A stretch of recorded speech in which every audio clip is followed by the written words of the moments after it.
Bonjour à tous et bienvenue sur le plateau de Bonjour chez vous. Aujourd'hui, notre thème du jour est « Méfie-toi des richesses de ce monde ». Bonjour à tous. Bonjour. Aujourd'hui, nous allons nous méfier des richesses. Nous allons vider nos comptes bancaires et nous dépouiller de tout. Parce que Jésus a dit que c'est pour un riche de rentrer dans le royaume des cieux. Difficile, pas impossible. Pas impossible. Non, nous allons voir que les richesses en tant que telles n'ont rien de mal. Donc gardez vos comptes bancaires aussi garnis qu'ils le sont, je ne sais pas à quel point.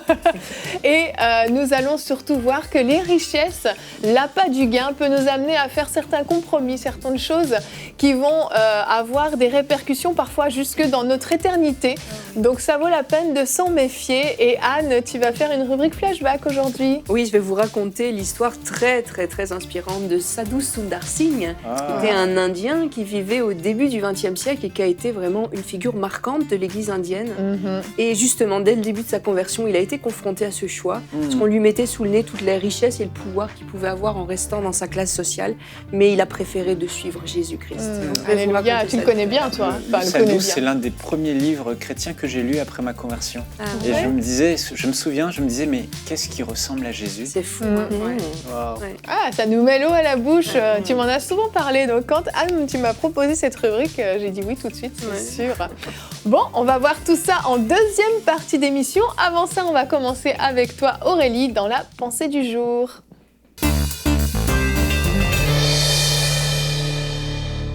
Alors, le titre de ma pensée, c'est « Argent, gloire et succès, à quel prix ?» Et je vais commencer par vous poser quelques questions qui donnent à réfléchir. Alors, qu'est-ce que vous avez mis en place pour obtenir la position que vous avez aujourd'hui ? Combien vous a coûté votre promotion, le poste que vous occupez aujourd'hui, de devenir peut-être l'épouse de cette personne ? Combien vous a coûté le style de vie que vous menez aujourd'hui ? Alors, est-ce que cela vous a coûté un gros mensonge ? Une petite tricherie sur votre CV, des pots de banane à vos collègues, des critiques dans leur dos, des murmures. Est-ce que cela vous a coûté la corruption ? Est-ce que cela vous a coûté pour certains de vous dénuder ? Ou alors est-ce que cela vous a coûté d'avoir une fausse identité, de faire un faux acte de naissance ? Si vous avez mis en place toutes ces choses-là, eh bien, j'ai envie de vous dire aujourd'hui que tout ce dont Dieu n'est pas la source peut partir en fumée du jour au lendemain. Et cela est valable pour les richesses, cela est valable pour tout ce qu'on a dans la vie, en fait, dont Dieu n'est pas l'auteur. La Bible nous dit dans le psaume 73, c'est Asaph qui a écrit ce psaume, et il parle en gros des personnes qui acquièrent, des personnes méchantes. En fait, c'est des personnes qui acquièrent des choses, et Dieu n'est pas l'auteur des choses que ces personnes ont eues dans la vie. Et en fait, il dit, j'étais jaloux des vantards en voyant le bien-être des méchants, parce que nous sommes des êtres humains et parfois, on peut voir des personnes qui prospèrent, qui ont une certaine gloire, qui ont une certaine richesse à laquelle on aspire. Et elles ont eu cet argent peut-être de la mauvaise manière et on peut les envier comme ça et vouloir être comme elles. Et c'est un peu le cas ici dans le psaume d'Asaph qui dit qu'il était jaloux. Il enviait ces personnes-là. Et il se disait, rien ne les tourmente, leur corps prend de l'embonpoint, ils n'ont aucune part aux souffrances humaines, ils ne sont pas frappés comme le reste des hommes, ils sont toujours tranquilles, ils augmentent leur richesse. Et lui se disait, mais c'est pour rien que j'ai purifié mon cœur. Donc c'est pour rien en fait que je suis restée attachée à Dieu. En d'autres termes, c'est ce que ça signifie. Moi aussi, j'aurais pu faire quelques magouilles et avoir de l'argent. En d'autres termes, c'est ce que ça signifie. Et il dit, après réflexion, quand j'ai réfléchi pour comprendre cela, la difficulté a été grande à mes yeux jusqu'au moment où je suis entrée dans le sanctuaire de Dieu. J'ai prêté attention au sort final des méchants. Il dit, tu les places sur un terrain glissant, tu les fais tomber dans la ruine, et voilà, en un instant, ils sont détruits, ils ont disparu, anéantis par l'épouvante, comme un rêve qui se dissipe au réveil. Seigneur, à ton réveil, tu repousses leur image. En fait, qu'est-ce qui s'est passé? C'est que du jour au lendemain, leur richesse, elle s'est envolée. Ces choses qu'ils ont mis du temps pour avoir, elle s'est envolée du jour au lendemain. Pourquoi? Parce que Dieu n'était pas la source. Et ce qui est dommage, c'est que parfois, on peut voir des chrétiens même qui vont jusqu'à s'éloigner de leur appel pour poursuivre cette gloire, pour poursuivre cette richesse dans laquelle Dieu n'a aucune part. Et vraiment, c'est dommage. Et on peut voir le cas, par exemple, de Judas dans la Bible. Judas a été appelé pour être un disciple de Jésus, mais son amour pour l'argent l'a poussé à trahir Jésus-Christ et il s'est suicidé par la suite. On peut aussi voir le cas de Démas, qu'on lit dans Philémon, dans Colossiens. Paul présente Démas comme son collaborateur dans l'œuvre. C'est quelqu'un qui a été appelé pour servir Dieu, mais quand il écrit à Timothée, il dit « Démas m'a abandonné pour l'amour du siècle présent ». Donc pour l'amour, en fait, des choses que le monde a à offrir, en fait.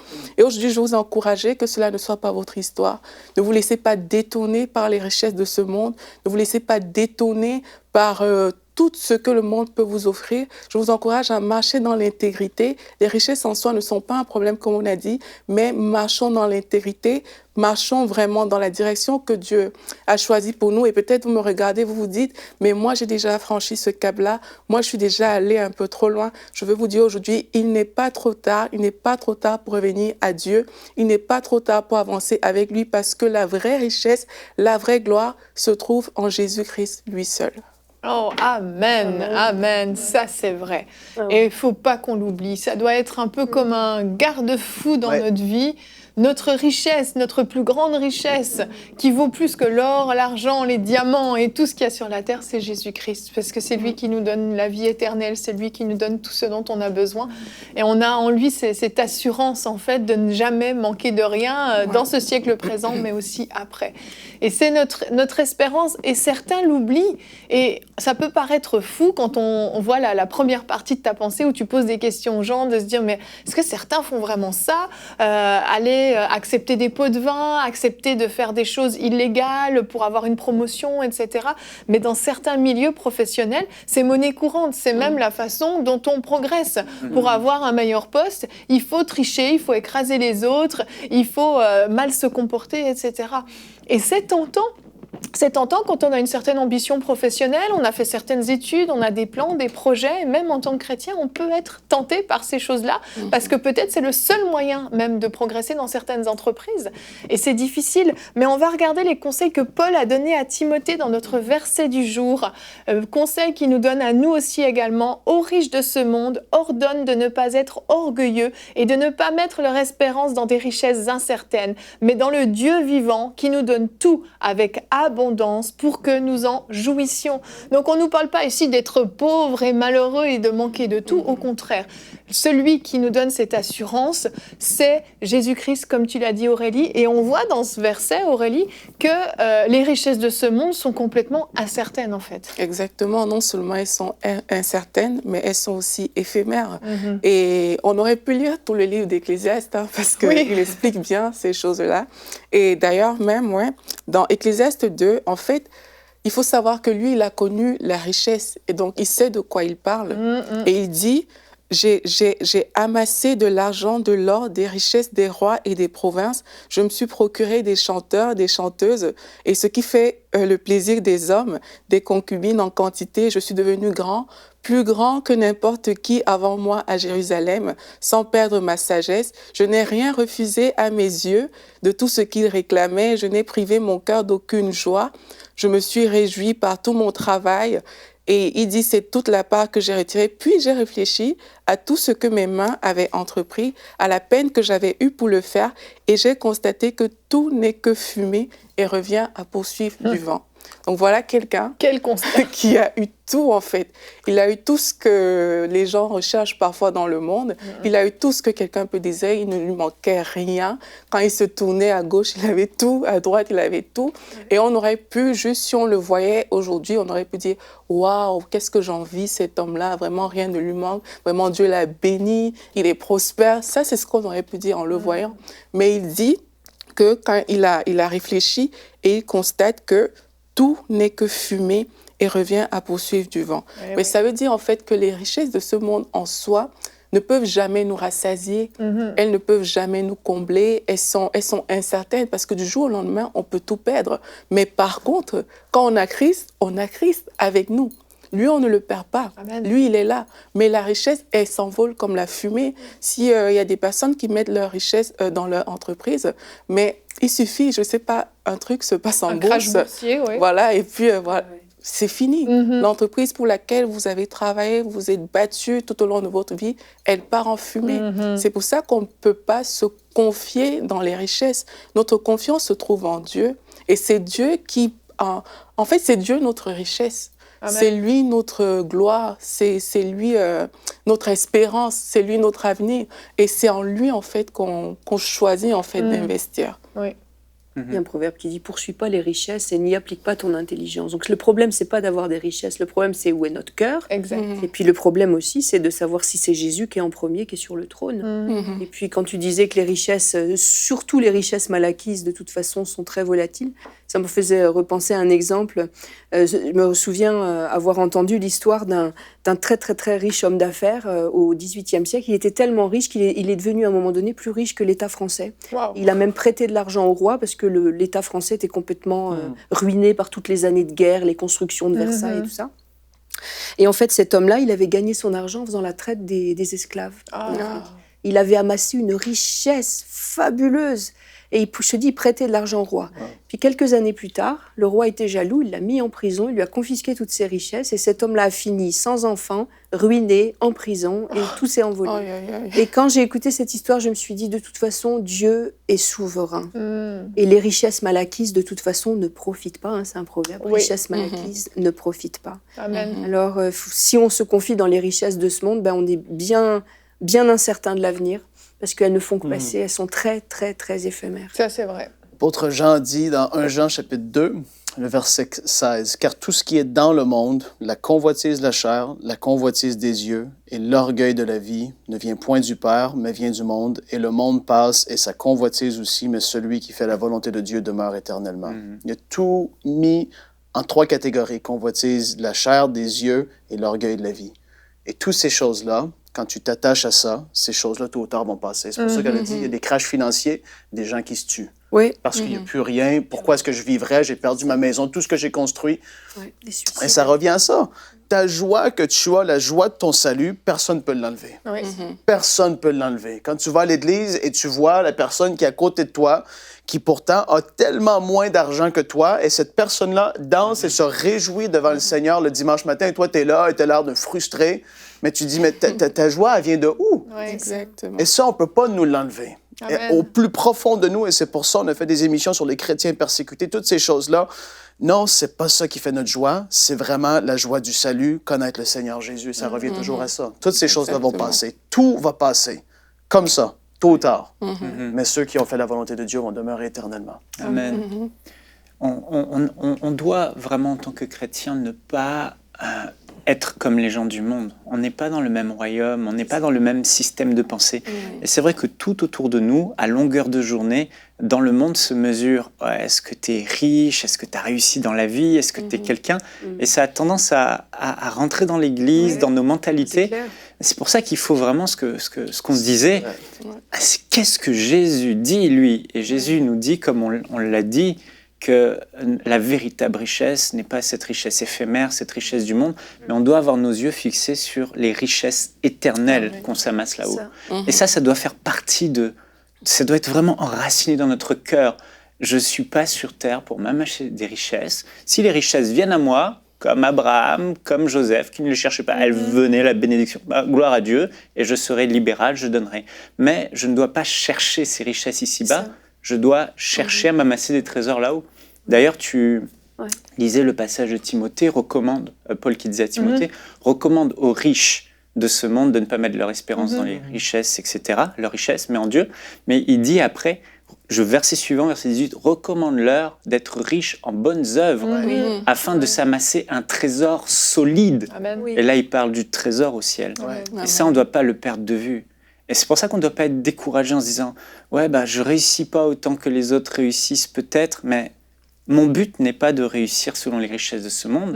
Mon but, s'il faut être riche, c'est de m'enrichir dans les richesses éternelles. Ne vous amassez pas des trésors sur cette terre, là où il y a le voleur et la rouille, mais amassez-vous des trésors dans le ciel. Ça, c'est notre message. Ça, c'est notre ADN. Ça, c'est notre philosophie. C'est à savoir, c'est à se souvenir aussi. Quand le diable est venu tenter Jésus, il a dit, toutes ces choses, je peux te les donner. Eh oui. Mais c'est ça. Regarde tout ça. je vais les mettre entre tes mains. C'est ça. Si. Non, Ouais. c'est ça, si tu te prosternes Si devant tu moi te prosternes. et tout. Mais ça, aujourd'hui, ça fonctionne encore. Il Bien ne faut Très pas être bien. débile et penser que le diable ne fonctionne plus comme ça, C'est pas bien vis-à-vis sûr. des chrétiens. Bien sûr. On va dire, ben oui, mais bon, tu sais, ta conscience, elle te dit de ne pas faire ça, mais tu sais que tu vas pouvoir avoir une meilleure maison si tu Ouais. fais tel truc. C'est Et ça. là, tu vas et tu couches avec le patron. C'est ça.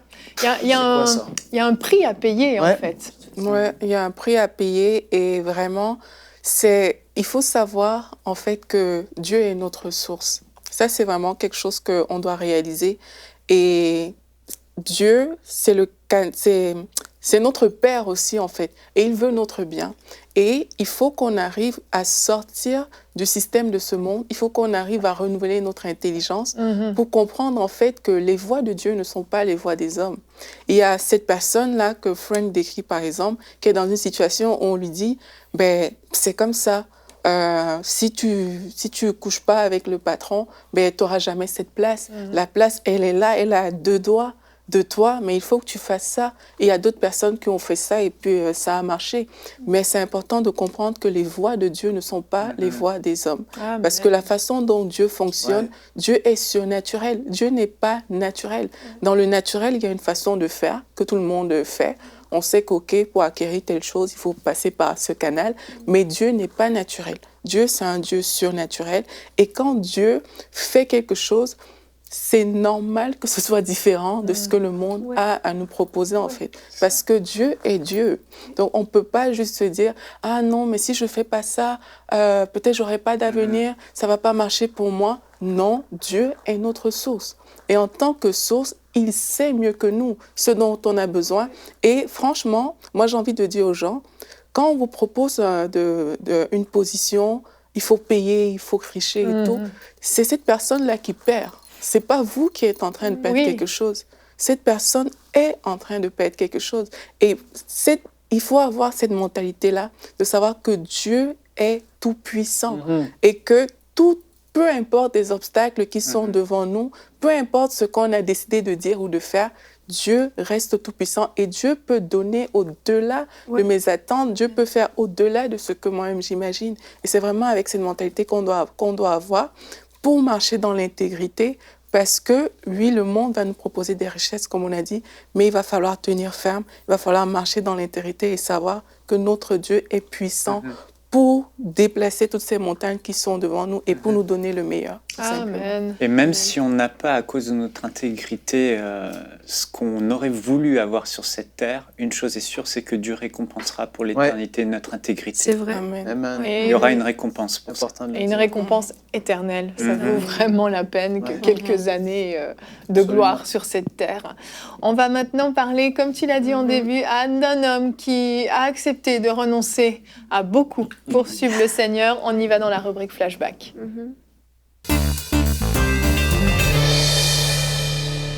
Okan, aujourd'hui, comme on l'a dit, tu nous parles du Sadhu Sundar Singh. On dirait que vous parlez en langue quand vous dites ce nom. Qu'est-ce que c'est Ben, Sadhu? Sundar, c'est son prénom. Ok. Singh, c'est son nom de famille. Et Sadhu, ça veut dire un homme sage. Ok.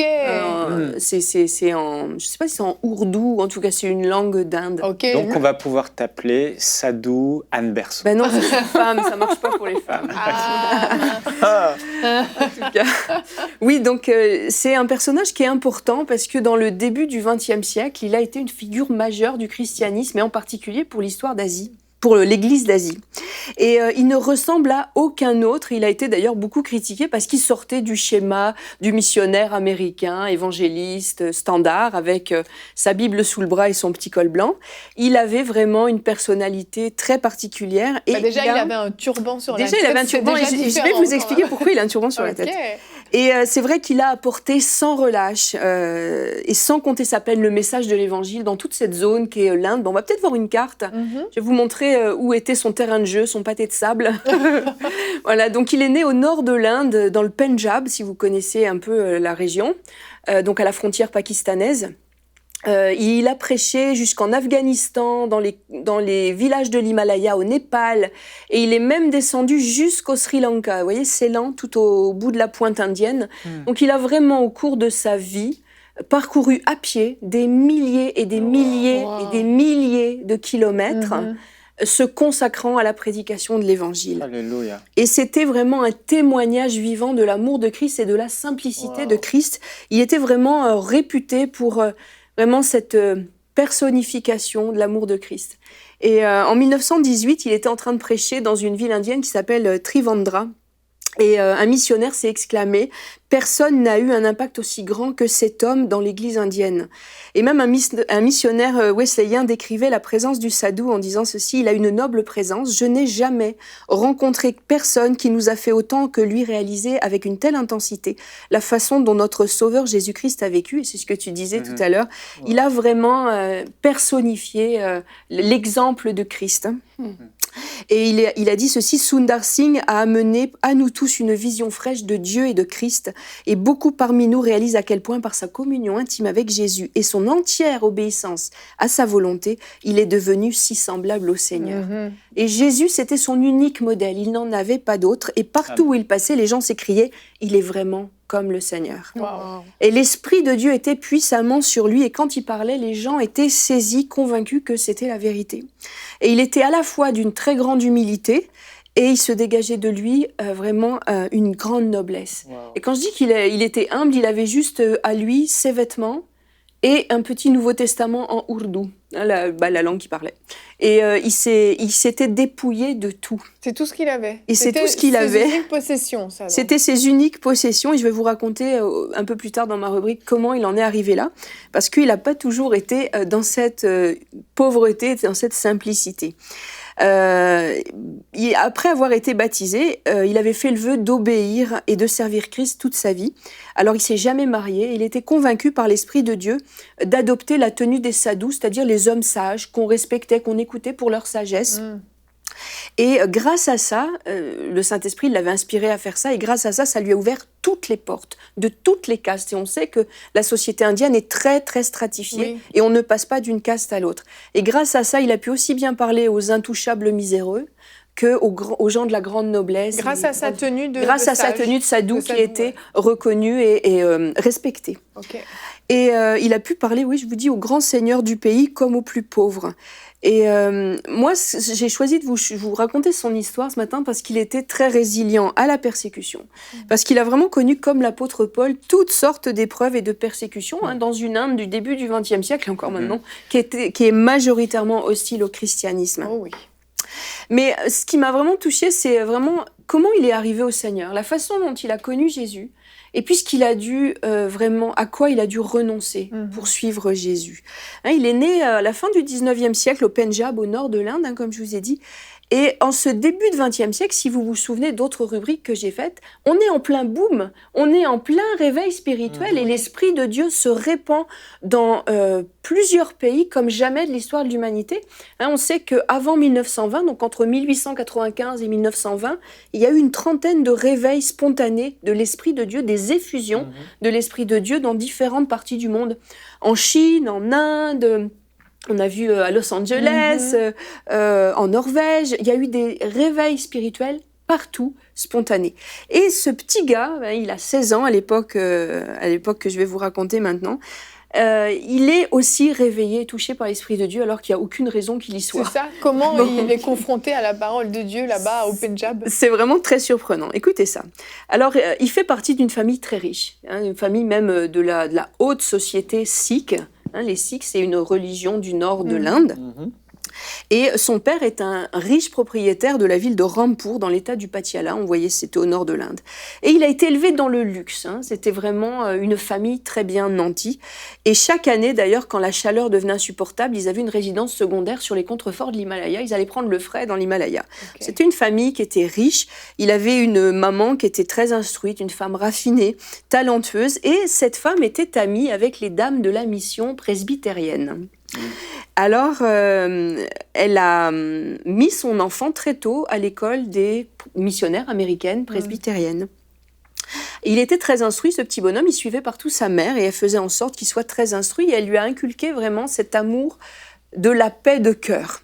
Elle lui a vraiment instillé, elle n'était pas chrétienne, mais elle avait compris que la chose la plus précieuse dans sa vie, c'était d'avoir la paix du cœur, ce qu'on appelle dans cette zone de l'Inde le shanti. C'est la paix du cœur, tu as une plénitude de l'âme, et elle lui avait dit, c'est ça la richesse la plus précieuse que tu peux chercher dans une vie. C'était un petit enfant intelligent, à 7 ans, il avait appris par cœur en sanskrit les 18 chapitres du Bhagavad Gita, qui est un texte fondamental de l'hindouisme. Donc il était intelligent, il était instruit, et il a lu quasiment tous les textes religieux disponible sous sa main. Il a lu le Coran, il a lu les écrits sikhs. Et puis à l'école, on lui disait de lire la Bible. Et tous les matins, en commençant l'école, on enseignait une partie de la Bible. On lui apprenait que c'est normal de lire tous les matins un petit bout de la Bible. Et là, il commençait à être très agacé. C'était un adolescent et il était très entier. Il disait, mais nous sommes des sikhs. Et notre livre sacré, c'est le Grant. Et je ne vois pas pourquoi je lirai la Bible tous les jours. Et c'était un leader, alors rapidement, il a pris la tête de file de toute la rébellion et ils se sont mis tous à se révolter contre la religion chrétienne dans leur école presbytérienne. Et il était tellement... Il s'était trompé d'endroit. Mais en fait, les enfants des familles chics étaient dans les écoles chrétiennes. Oui. Et un jour, il a même déchiré publiquement le Nouveau Testament qui lui avait été distribué pour montrer son opposition à la foi chrétienne. Alors son père l'avait sévèrement repris, lui avait dit que la Bible c'était un livre respectable et qu'il aurait dû le rendre aux missionnaires plutôt que de le déchiqueter. Et il était tellement acharné contre la religion chrétienne qu'un jour un missionnaire est passé à côté de lui et son ombre est passée sur lui. Et il a mis 1 heure à se laver pour se purifier de l'ombre du missionnaire chrétien. Wow. Donc pour vous dire à quel point il était opposé à la foi chrétienne. Mais à un moment donné, il avait quand même étudié beaucoup les textes religieux et rien ne satisfaisait son cœur. Il était toujours devant un vide et son cœur était de plus en plus désespéré parce qu'il ne trouvait pas le shanti que lui avait dit, que lui avait instruit sa mère. Et il cherchait cette paix de l'âme et il s'est souvenu d'un passage que les missionnaires lui avaient lu « Venez à moi, vous tous qui êtes fatigués, je vous donnerai du repos ». Et il a commencé à relire ce Nouveau Testament qu'il avait déchiqueté, enfin un autre. Et l'histoire de la croix a commencé à le fasciner. Et il a commencé, au lieu d'aller se révolter avec ses copains et puis de dire du mal des chrétiens, il a commencé entre les pauses, entre les cours, à aller parler à ses profs chrétiens et leur poser des questions sur la Bible. Ça commençait vraiment à faire un travail. Alors ses parents ont été avertis par d'autres élèves et les parents ont été avertis qu'ils commençaient à prendre un mauvais pli et qu'ils commençaient à s'intéresser au christianisme. Alors les parents n'ont pas tout de suite pris au sérieux, ils se sont dit on va le laisser faire, ça va lui passer. Mais un soir, il était tellement écrasé, ce jeune, par le fardeau de son péché qu'il ne savait plus comment faire. Wow. Il était acculé vraiment au fond d'une impasse. Et la seule solution qu'il s'est dit, c'est je vais me mettre sous le train. Tellement il était pressé de toutes parts et déchiré. Et au fond de la propriété de ses parents, il y avait l'Express de Ludhiana qui passait. Il s'est dit, demain matin à l'aube, je vais aller en finir. Et comme c'est la tradition dans sa religion, enfin dans son milieu culturel, il s'est baigné pour se purifier. Puis il a quand même pris son Nouveau Testament, puis il allait se renfermer dans sa chambre. Et toute la nuit, il a lu le Nouveau Testament et il a médité. Et à l'aube, juste avant qu'il fasse ce qu'il avait décidé de faire, il a vu une nuée arriver dans la chambre et le visage de Jésus lui a apparu. Wow. Il y a vraiment eu une apparition de Jésus. Et Jésus lui a dit « Mais pourquoi me résistes-tu ? Je suis ton sauveur, je suis mort à la croix pour toi. » Et là, il s'est senti envahi d'un amour qui dépassait tout, et toutes ses résistances se sont effondrées.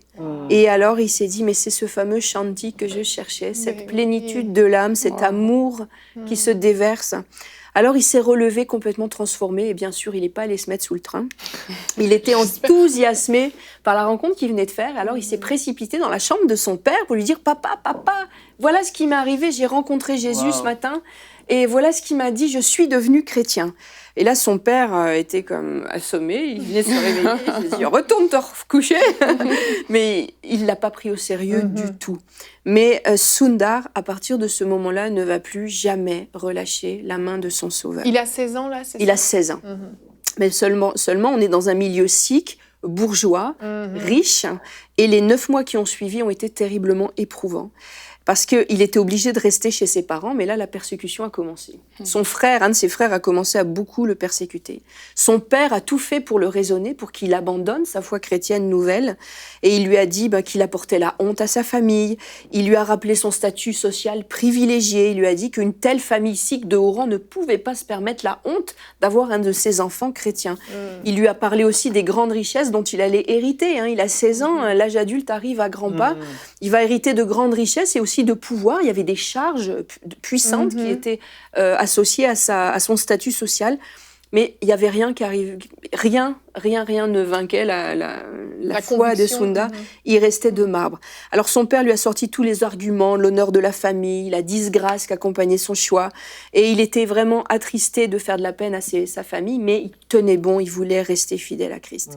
Alors son père s'est mis à pleurer. Il a pleuré devant lui, s'est humilié devant son fils pour le supplier de revenir à la religion sikh. Et puis même pour le souvenir de sa mère décédée, sa mère qu'il aimait tant. Rien n'y faisait. Il aimait Dieu et rien ne le faisait changer d'avis. Alors un oncle honorable l'a pris chez lui et il l'a mis à part dans une pièce, il a fermé à clé et là il a cru sa dernière heure arrivée, il a dit ça y est, il va me tuer. Et en fait non, il a ouvert un coffre-fort avec des richesses comme il n'en avait jamais vu. Il y avait de l'or, il y avait des bijoux, il y avait de l'argent. Et là il lui a dit, mais regarde, tout ça sera à toi si tu redeviens sikh. Mais si tu deviens chrétien, tu n'auras pas toutes ces choses-là. Et comme il résistait, il a alors, l'oncle, enlevé son pugari, là, le turban, qui est un signe d'honneur, et il s'est humilié devant son neveu. Il a déposé à terre à ses pieds le pugari pour lui dire « renonce à ta religion chrétienne ». C'était une symbolique forte pour lui. C'était extrêmement fort, c'était un acte très très humiliant. Et Sundar s'est mis à pleurer parce qu'il a vu l'humiliation de son oncle et dans sa culture, c'était impensable que son oncle s'humilie à ce point. Et il lui a dit « tout ceci sera à toi si tu renonces à être chrétien ». Et à ce moment, le cœur de Sundar a été submergé par un torrent d'amour et de consécration envers Christ. Et le refus de se plier à la demande de son oncle est venu naturellement sur ses lèvres. Il a été comme porté. Alors là, pour la famille, c'en était trop. Le père, quand il a su ce qu'il avait fait vivre à son oncle, l'a insulté, traité de tous les noms et lui a dit qu'il était vraiment le rejet de la famille. Et il faisait plus partie de la maison. Et au même moment, un autre petit gars de l'école s'est aussi converti. Et la famille du gars a fait un procès à l'école chrétienne. Et le petit gars a même répondu au juge qui lui demandait, mais il a dit, mais c'est pas la faute des professeurs, c'est vraiment que j'ai rencontré Jésus-Christ. Et l'école a été obligée de fermer, elle a été violemment persécutée, donc l'école a fermé suite à la conversion de ces deux jeunes, donc Sundar et son ami. Alors, les parents de Sundar, évidemment, l'avaient retiré de l'école et il ne pouvait plus rester dans la maison de son père. Alors, il est allé se réfugier chez des missionnaires. Et dans sa nouvelle école, donc dans une autre ville voisine. Puis dans la nouvelle école, entre guillemets chrétienne, il y avait des camarades chrétiens. Puis là, au bout d'un quelque temps, il s'est rendu compte qu'ils étaient juste chrétiens de nom. Ils n'avaient rien de chrétien. Leur comportement, ce n'était pas ce que lui avait connu en lisant le Nouveau Testament.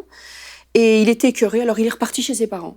Alors ses parents se sont réjouis, ils ont dit « Oui, il a tout laissé tomber, il revient, le fils prodigue ».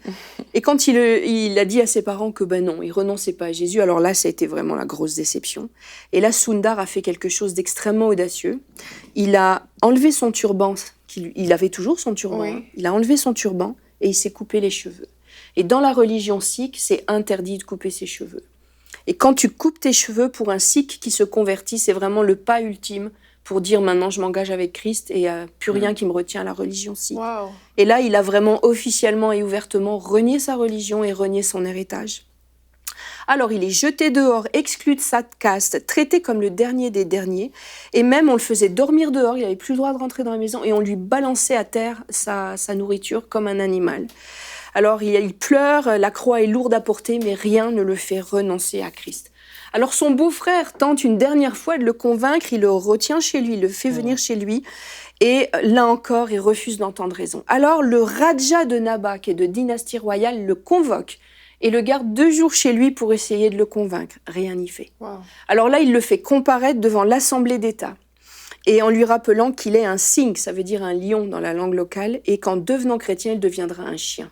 Donc de lion, il va passer à chien. Il refuse encore d'abjurer sa foi. Alors à son retour, son père l'insulte, le maudit et lui ordonne de partir le lendemain. Alors le lendemain matin, il prend la route, mais ce qui est bizarre, il lui donne quand même un casse-croûte.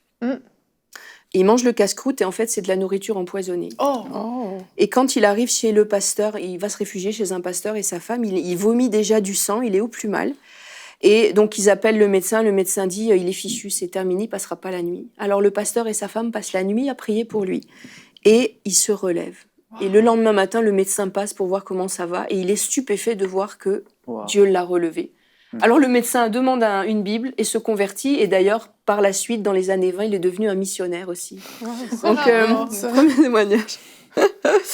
Et donc Sundar quelques jours après se fait baptiser et il reçoit la conviction qu'il servira Jésus-Christ dans ses habits de sadhu, d'homme sage. Et il a commencé le long périple qu'on lui connaît dans tous ces pays d'Himalaya, de l'Inde, du Pendjab et jusqu'à Ceylan au sud. Wow. Et il a parlé, il a amené des milliers de personnes au Seigneur et partout où il est passé, il a apporté la parole de vérité. Et il a vraiment marqué l'Inde de ce début de XXe siècle, et en particulier les années 20. Enfin, fin des années, à partir de 1915 jusqu'au milieu des années 20, il a beaucoup marqué. Et je crois qu'il a fait 14 ans de ministère avant de mourir. Wow. Donc il a eu une vie intense de service pour Christ qui a été glorieuse et il a amené vraiment la lumière de Christ dans toute cette région du globe. Tu me disais aussi quand tu préparais ta rubrique qu'il n'a jamais eu de maison, qu'il n'a jamais eu... il mangeait quand on lui donnait à manger et il dormait dans une maison quand on l'accueillait, c'est ça? C'est ça, il comptait entièrement sur la provision de Dieu et jamais il n'a demandé un repas, ni demandé l'aumône, ni demandé un toit. Et il ne prenait que ce qu'on lui proposait. Et souvent, le Seigneur faisait en sorte qu'il ait un toit. Et il ne s'est jamais ni plaint, ni cherché, alors encore moins à s'enrichir. Qu'il avait vraiment fait un vœu, en prenant son habit de sadhu, il a dit « Je servirai Jésus-Christ, et c'est lui mon trésor, et c'est lui que je servirai, quoi qu'il m'en coûte. » Et il en a vécu de la persécution. Il en a vécu beaucoup. Quel courage! Ouais. C'est des histoires incroyables quand même. Hein. Vous connaissiez, vous, Frank, tu connaissais? Non, je ne connaissais pas. J'avais entendu son nom et tout, mais pas l'histoire au complet. Super.